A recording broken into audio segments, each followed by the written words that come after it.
Hello! Aujourd'hui, dans cet épisode, je te propose un épisode bonus dans lequel je te partage les 4 choses que je ne fais plus en coachant. Et de manière plus générale, je dénonce certaines pratiques utilisées en coaching qui sont trompeuses, fallacieuses, voire même dangereuses. Il s'agit ici de l'épisode complémentaire au 14. Bienvenue dans Ce que je retiens. Si toi aussi tu en as marre des il faut et des je dois, si tu en as marre d'avoir peur d'être jugé et critiqué pour tes choix de vie et que tu souhaiterais être plus sereine au quotidien, tu es au bon endroit. Je m'appelle Camille Lebeau, je suis coach de vie certifiée et je m'appuie sur les neurosciences, l'autocompassion et la communication non violente. C'est parti! Il y a quelques jours, je parlais avec une ancienne collègue coach de vie et elle m'a demandé comment je coachais à présent. Et j'ai trouvé notre échange tellement instructif que je me suis dit que j'allais t'en faire un épisode de podcast. Alors la première chose que je ne fais plus, c'est de ne pas vérifier mes sources. Qu'est-ce que ça me saoule de voir que des coachs et des boîtes de coaching balancent des pseudo-faits qui ne sont en fait fondés sur rien du tout et qui s'en servent comme des arguments marketing. Par exemple, c'est très répandu qu'on dise dans le milieu du coaching qu'on aurait environ 60 000 pensées par jour, alors que c'est complètement faux. Moi aussi, je l'ai dit. Et puis un jour, je me suis quand même demandé: «Mais d'où vient ce nombre?» Si bien que, j'ai fait quelques recherches, dans la littérature scientifique et je me suis aperçue que ça vient de nulle part, car il a été prouvé que nous avons environ 6 000 pensées par jour. Est-ce qu'on en parle de la différence énorme entre 6 000 et 60 000? Autre exemple, c'est le fait qu'on dise que le cerveau primaire dicte nos choix, nos peurs, nous bloque, nous ralentisse, en bref, voilà, qui se mettent en travers de notre chemin. Alors, moi aussi, j'ai déjà parlé du cerveau primaire et puis je me suis demandé d'où venait d'où venait ceci. Eh bien, figure-toi que cette théorie n'est absolument pas reconnue par toute la communauté scientifique. La théorie qui aurait, le cerveau primaire et le cerveau rationnel. C'est pas la théorie la plus, répandue finalement et en fait, ce qui est plus juste de dire, c'est que c'est l'amygdale qui est le siège des émotions et la partie du cerveau qui est en charge de repérer les dangers. Donc en fait, on est vraiment sur une partie précise versus un cerveau qui voilà, qui se reposerait sur 2 ou 3 grandes parties finalement. Donc moi, je ne parle plus du tout de cerveau primaire, je parle de l'amygdale car factuellement, on sait que l'amygdale est le siège des émotions et la partie du cerveau qui est en charge de repérer les dangers. Il y a un autre exemple hyper parlant et qui me gonfle profondément, c'est de dire que ce sont nos pensées qui créent nos émotions. C'est totalement faux, car factuellement, on ne sait pas précisément d'où viennent les pensées, même si la littérature scientifique tente à dire que les émotions arrivent avant les pensées. Autrement dit, le corps ressent d'abord quelque chose grâce au système nerveux et ensuite le conscientise par nos pensées qui soient voilà, à la fois conscientes et inconscientes. Bref, aujourd'hui, je m'appuie sur la littérature scientifique pour te coacher en séance, en atelier et à travers le podcast. Les outils que j'enseigne à mes clientes fonctionnent réellement puisque la recherche scientifique l'a démontré. Je ne te promets pas du vent, mais du concret. Et pour moi, ça, c'est une démarche responsable et éthique. Alors, challenge ce que tu entends et ce que tu lis. Challenge ces personnes qui te parlent d'outils révolutionnaires. Demande-leur sur quelles preuves concrètes elles s'appuient. Et si elles te répondent que les avis clients sont excellents, demande-leur au bout de combien de temps après le programme elles ont recueilli ces avis.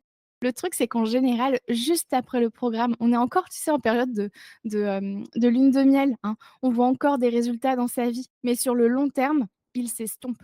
Alors voilà, quand tu choisis ton ou ta coach, tu es en position de pouvoir. Alors challenge cette personne. Deuxième chose que je ne fais plus en coachant, c'est d'utiliser le modèle de Brooke Castillo. Alors Brooke Castillo, c'est la fondatrice de l'école de coaching américaine de Life Coach School, école auprès de laquelle je me suis formée. Je n'ai absolument aucun regret, hein, ça n'est absolument pas personnel. Je sais qu'il y a, beaucoup de personnes, beaucoup de coachs, notamment en France, qui utilisent aussi, son modèle à elle, qui est le modèle CPEAR. Donc rassure-toi, là, je te le présente tout de suite et si jamais tu le connais, bah, écoute, ça te fera une piqûre de rappel. Alors le C, c'est pour la circonstance qui est un fait neutre. Par exemple, je quitte le salon et dis à mon mari: «Je vais me coucher» et il me dit: «Ah bon déjà?» Ensuite, de cette circonstance, en vient une pensée, c'est-à-dire l'interprétation que je me fais de cette circonstance. Dans mon exemple, je pourrais me dire: «Faut toujours qu'il me juge celui-là». Ensuite, ma pensée va générer mon émotion. En l'occurrence, cette pensée-là pourrait me générer de la colère et cette colère résulterait en action et en inaction que je mettrai ou non en place. Donc typiquement, là, je pourrais ruminer, claquer la porte, juger mon mari, m'isoler, lui faire la tête, l'ignorer, ne pas être honnête envers lui, écrire à mes amis, parler derrière son dos et cetera. Et toutes ces actions et toutes ces inactions me créent un résultat qui pourrait, par exemple, être ceci: c'est moi qui juge mon mari ou bien je me monte la tête toute seule contre lui. Le modèle CPEAR de Brooke Castillo, est très fréquemment utilisé en coaching.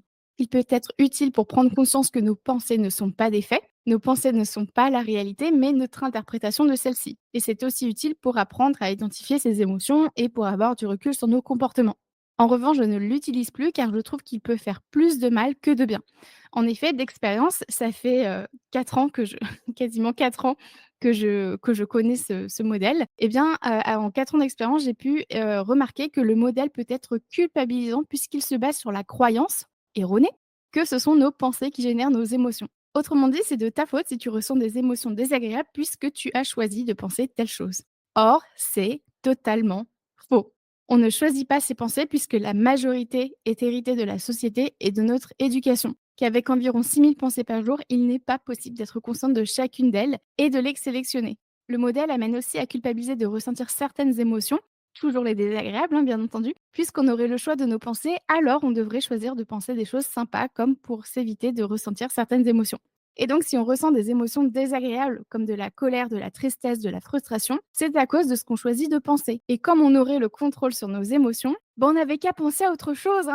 Est-ce que tu vois comme le modèle est culpabilisant? Et ça, tu vois, au-delà de la culpabilisation, c'est un message dangereux. En effet, en tant qu'être humain, nous avons besoin de toutes les émotions pour survivre, à savoir les agréables comme les désagréables. Or, s'empêcher de ressentir certaines émotions, ça amène à des problèmes de santé puisque nos émotions sont stockées dans nos cellules et dans nos organes. Ne pas se laisser ressentir les émotions qu'on ressent, ça amène donc à des douleurs, des problèmes de santé, voire même jusqu'à avoir des maladies. Et tout ça, c'est sans parler aussi des conséquences néfastes sur notre santé mentale, puisque s'empêcher de ressentir certaines émotions, c'est contre-productif.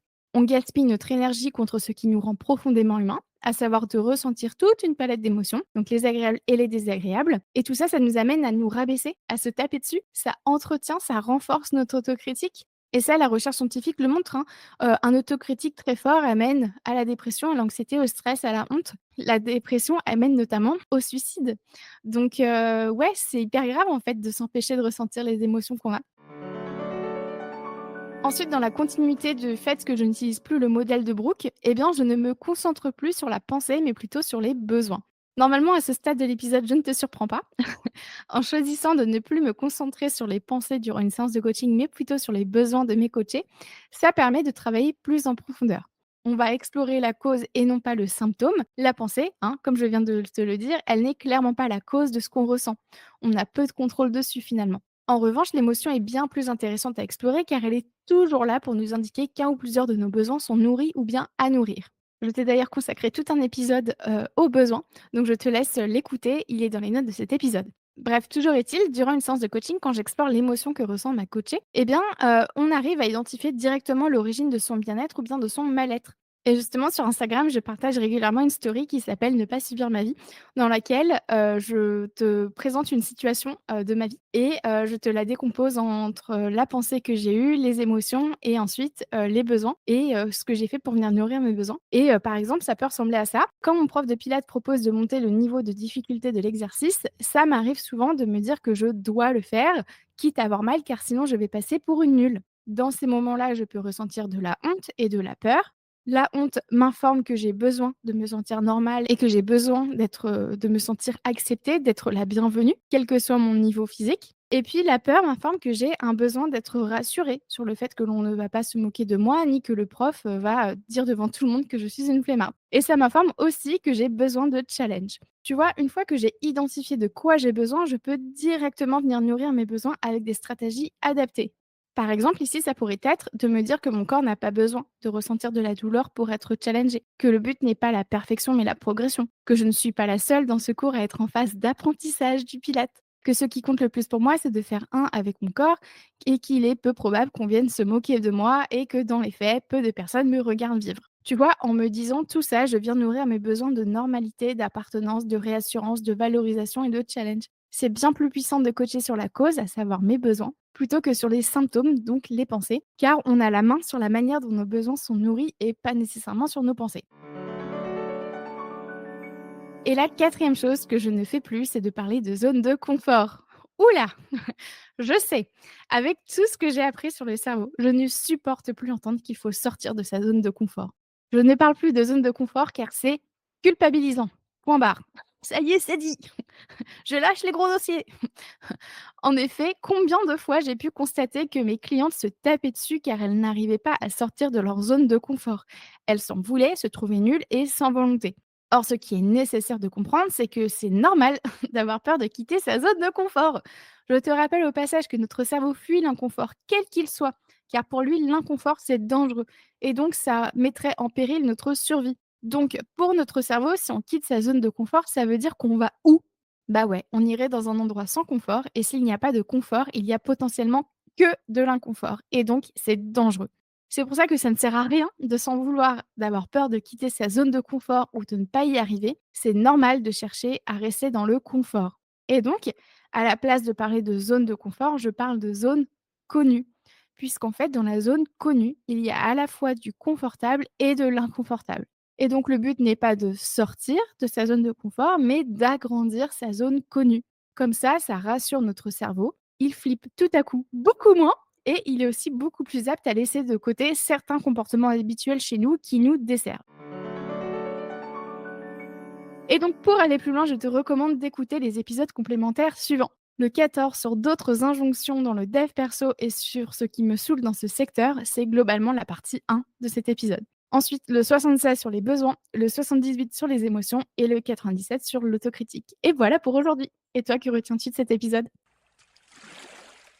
Merci à toi d'avoir écouté cet épisode jusqu'au bout. Bien entendu, j'ai conscience que ce n'est pas évident de s'auto-coacher car l'introspection est une compétence qui s'acquiert. Si tu veux aller plus loin et vivre ta vie pleinement sans subir tes il faut et tes je dois, ainsi que les injonctions sociales, alors mon programme de coaching Nouveau Départ est fait pour toi. Réserve dès aujourd'hui ton appel découverte offert. On verra ensemble comment je peux t'aider à te créer une vie sur mesure, une vie plus épanouissante et plus enrichissante. Je te laisse mon agenda dans les notes de cet épisode. Pour consulter mes sources ou lire cet épisode, sa retranscription est disponible dans les notes du podcast. Si tu souhaites en savoir plus sur mon travail ou t'abonner à ma newsletter L'Instant Détente Hebdo, direction mon site internet www.lacoachcamille.com. Et tu peux aussi me rejoindre sur ma page Instagram. Tous les liens sont dans les notes de cet épisode et prends soin de toi.